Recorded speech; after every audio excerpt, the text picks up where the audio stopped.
Chapter 4. Surprising Twist. Thomas Williams briskly walked across the open floor offices of the news station 7 in the afternoon with a few documents and files in his hand. He quickly made his way past the many monitor screens displaying the latest incidents and events happening locally.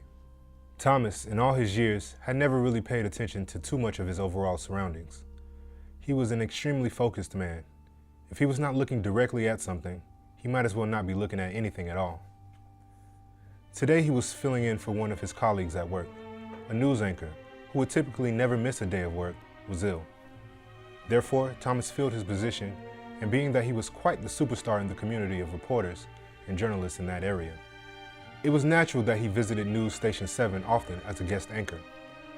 Thomas Williams also had a reputation of being fair, honest, and was very well liked by some of the locals and many of his peers. However, he was relentless when it came to getting a story. This quite often caused Thomas to make plenty of enemies too. These enemies were at times very wary of the reporter. At the news station, Thomas did not need to be told what to do. All he needed was someone to hand him a few notes and he was ready to begin the newscast. Thomas quickly glances over the news notes provided before the cameras start rolling. Once the news producer shouted, "We are taping," Thomas was surprised by what he read. Camera number 1 caught the very visible shock on his face as he took a moment to gather himself before he began reciting from the teleprompter. "This news just in. 2 teens have died of prescription drug overdose on 2 consecutive days this week." He thought about what this could mean. A new drug breaking into the city? He continued. "Both were from the upscale Hampton Heights area of our city. The drugs, oxycodone and Percocet, were found in both teen systems and are verified as their cause of deaths." The drugs had already reached one of the poshest neighborhoods in the city, the kind of place where the residents were too wealthy to turn to anything other than white-collar crime. This city did not let anyone keep their hands clean, though in this place, clean hands were not even the exception. They just did not exist.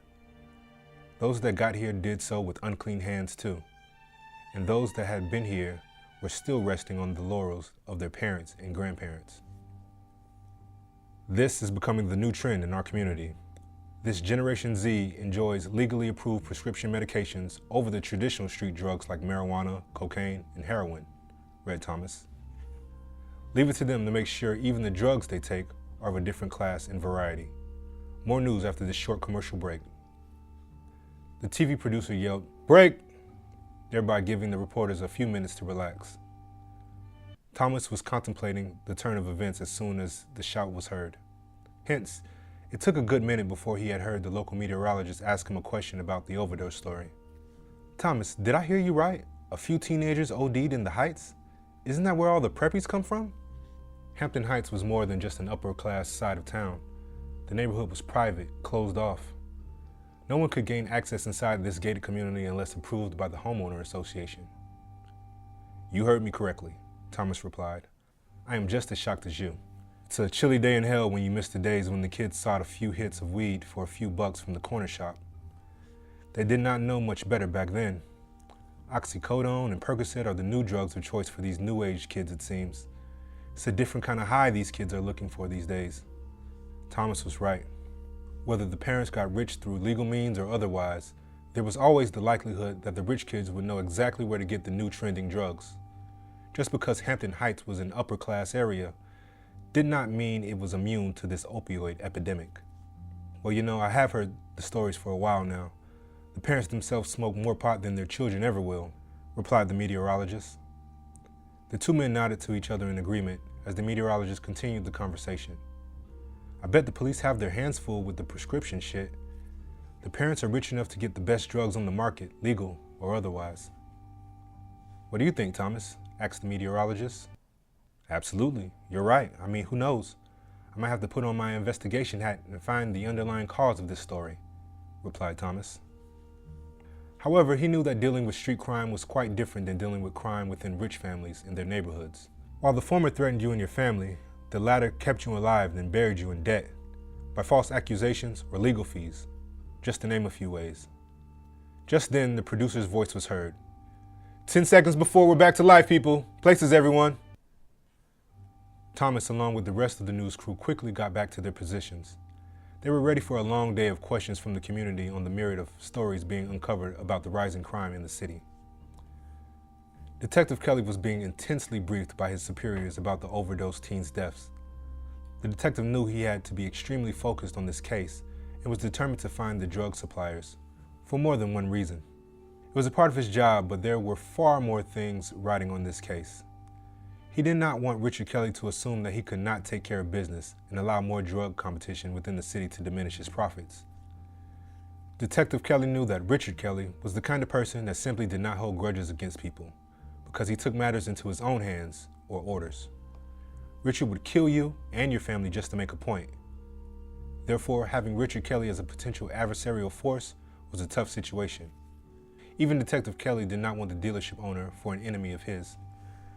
Detective Kelly's sergeant explained to him all the latest findings in both overdose cases, and the detective noted everything on his pad. As you know, Detective Kelly, both teens are from Hampton Heights. I know you live in that community too, so I want you to take the lead in this case. The police chief and I are aware of your, let's say, commitment to keep that part of the city drug-free, and we commend you for that, replied the sergeant with a sly grin on his face as he briefed the detective. However, the sergeant's voice turned serious soon after the cunning grin. Listen, Kelly, he began. It was not often that the sergeant called him only by his last name, so he knew he was being genuine. We both live on that side of town. The police chief and I prefer to live in a community where our children are safe. Just because we work in these crime-ridden streets doesn't mean we want to live there too. So just do whatever you need to do to solve these crimes, all right? Said the sergeant. Believe me, I'm on it, Sergeant. Confirmed Detective Kelly. Every lowlife in town knows better than to sell or do anything illegal on that side of the city. If they do, they know I will be personally overseeing their case. So give me free rein to investigate this one as I see fit, and I will bring in suspects soon, or at least soon enough. No worries, Detective Kelly. You will have all the resources you need, uttered the sergeant. Just remember, we are dealing with prescription drugs here. In the end, you will have to inform me of how high you want this to go. We do not want big pharmaceutical companies coming for us too. They got some deep pockets, and I do not think that anybody that lives here could even manage to rattle them. Vocalized Detective Kelly. Yes, we are all aware of that possibility, Detective Kelly. For now, though, just solve this one, and if it comes to it, we'll see what we can do later, suggested the sergeant. Detective Kelly thought their conversation was over and almost began to get up. However, the sergeant continued. But we will need regular progress reports with a suspect, descriptions, markings, and identifiable stuff. Between you and me, if we do not send out an APB soon, the police chief might need someone to take the blame if this case is not solved quickly, informed the sergeant. Detective Kelly paused, then looked at him with understanding, nodding as he thought about what exactly to omit from his notes of the briefing. This war is in our neighborhood, Detective Kelly. End it fast. Dismissed, said the sergeant. Detective Kelly got up and closed his notepad, then went to his desk. The day was far from over, and he had already had to begin working on his high-profile case. He had a feeling this was not going to be just another drug overdose case. These drug overdose cases were too sudden, and he felt the urgency from his superiors to solve it soon. There must be more than one new drug organization in this city, surely. Detective Kelly began to wonder, how the fuck did this happen on my watch? It was true. Crime like this in his city went through Detective Kelly first. Even small-time drug dealers on the block would have to make some contacts to start selling in that neighborhood, just to avoid the detective's harsh justice. First, that fucking red stamp on the kilo of cocaine at the park, and now these fucking addiction pills. Despite his profession-preferred qualities, Detective Kelly was not a particularly patient man, though it sometimes did serve him well. His desire to get things done often found him on the side of action rather than reaction. Nothing illegal moves in this city without my cut, thought Detective Kelly. The detective took a long, hard look at his options. Damn it. I gotta get back to my street informants, or at least find me a hungry up-and-coming police officer. I will need some goddamn extortion money too. Fuck! Explained Detective Kelly. Between finding the owners of the red chili pepper stamp and now this opioid threat, it felt like the detective was losing control of his city and extra income. He would need to change his strategy. The detective was thinking that it was some new drug organization that was responsible for the overdoses in the city. It was obvious. He assumed that it was some crime family, or even nothing but gangbangers that was behind this.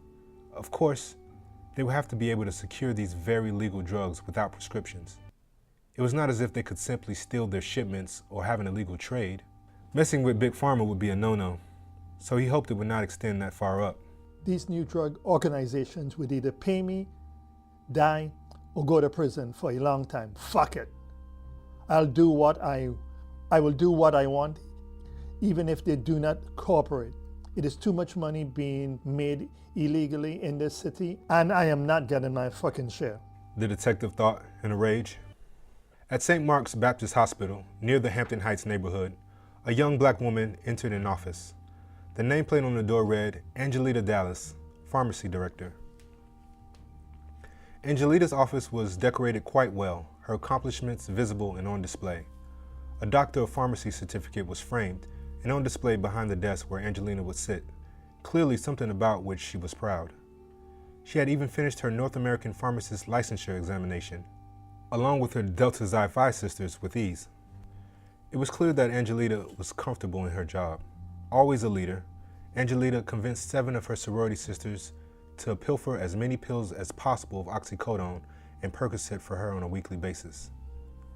Together, the pill supply came up to a few hundred pills each week. Their amount, combined with her contribution of the same, could easily give a few thousands per month for each prescription. This gave their group more than 10,000 pills monthly to sell at street value. Even with this amount, it was still hard for her drug organization to keep up with the city's demand for opioids, especially in the Hampton Heights neighborhood. Angelita's drug organization had perfect access to the prescription drugs, being that they all had become directors at their respective hospitals. No one would suspect any of them of stealing pills. Each could explain the missing medication if necessary, due to the large hospital pharmacy they supervised.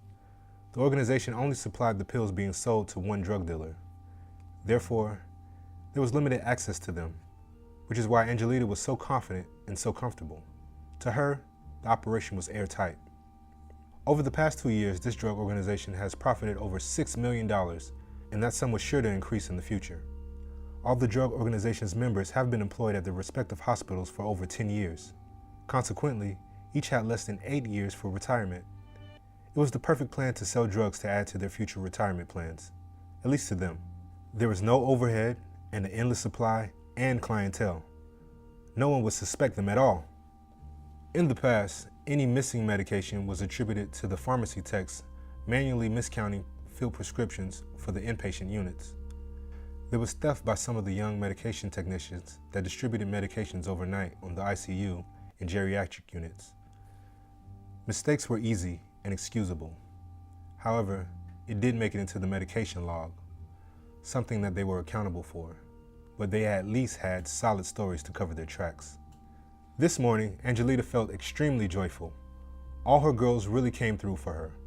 The pills were being delivered shortly from her sorority sisters. She'd always depend on them to be on time, Angelina thought to herself. She will be meeting her street distributor later today. Angelita never really trusted men when it came to business. She felt that they were too ego-driven and lacked the emotional connection to genuinely care about others in an organization. Most men only cared about themselves, and that behavior was not needed in my organization, thought Angelita. Her distributor/drug dealer was a woman too. Lisa Chin was her name. Angelita believed in one person distributing their pills and one person involved in supplying the product during handoffs. The fewer people involved besides her sisters, the better. This would lead to having less chance of her operation being discovered. She decided to call Lisa Chin to set up their rendezvous location. Lisa, how was your day? Are we still out for drinks after work, honey? Asked Angelita. Lisa Chin listened to Angelita talk with a frown on her face. She hated that fake-ass sunny disposition Angelita always displayed. She also knew that Angelita had street sense even though she came off as bougie. To her, Angelita did not earn any respect from her. Lisa Chin felt Angelita did not have much experience in the real world, and she came from an upper middle-class family and always had a little more than the rest. She knew of Angelita from high school. She knew that the bitch was fake as a wooden penny, but made up for it with her wits and tenacity.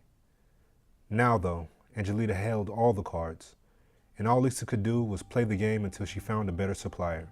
Oh, okay. So it is, honey. Yes, we will meet at a new restaurant located near the medical center. Be there at 7 p.m. Angelita was bewildered. Lisa was changing location, not her character. Okay, sis, I'll meet you there. Remember to bring your appetite. Well, honey, I'm always hungry. Also, I got you that new tote bag you've been wanting for weeks now. Great, I do love gifts, especially if they come in huge boxes. See you soon. Both ladies hung up their cell phones and resumed. Thank you so much for hanging out with us. If you had fun or picked up anything from this episode, please assist us by hitting the like, subscribe, and notification buttons. You can also comment and share our content. These small things really help our channel and mean a lot to us. Also, special thanks to our Patreon supporters. You guys are the heartbeat of this channel, and we can't thank you enough for being so generous. If you would like to join our Patreon community, please click on the link below. You can contribute as little as $5 per month. You can get all kinds of perks. You can even buy merchandise of your favorite characters at our shop store. Click on the link provided below. That's going to do it for now. Until next time, remember you are cherished by us. So be kind and know that we consider you as family.